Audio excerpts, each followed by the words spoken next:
நான் இப்ப எல்லாருக்கும் துருவா கதை சொல்ல போறேன்.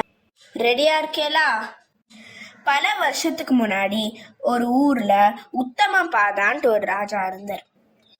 அவருக்கு 2 மனைவி, சுருச்சி, சுனுத்தி. சுனுத்தி ஒரு கிராமத்து தலைவரோட பொண்ணு.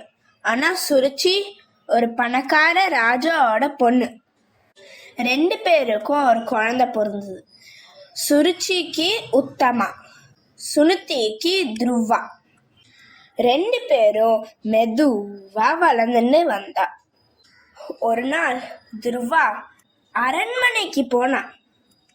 அவன் உத்தமா அவன் அப்பா மடியில உட்காரத பார்த்தான். அவனும் உட்கார ட்ரை பண்ணான். ஆனா சுருச்சி அவனை நிறுத்திட்டான். நீ அப்பா மடியிலலாம் உட்கார முடியாது, உத்தமா தான் உட்காருவான், உனக்கு என்ன தகுதி என்ன கேட்டான். துருவா வருத்தமா அவ அப்பாவை பார்த்தான்.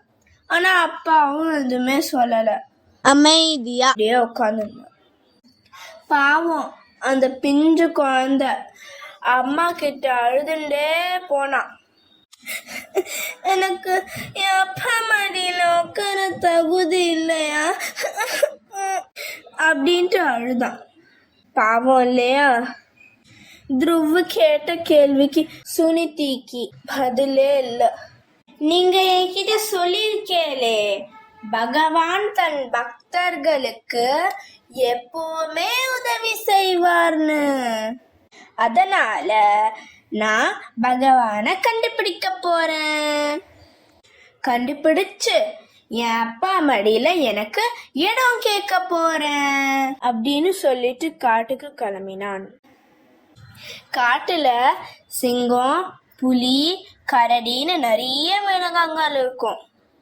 பாவம் அந்த குழந்தை, என்ன ஆக போறது அந்த காட்டுல, என்ன ஆக போறது அவனுக்கு, அத நான் நாளைக்கு சொல்றேன்.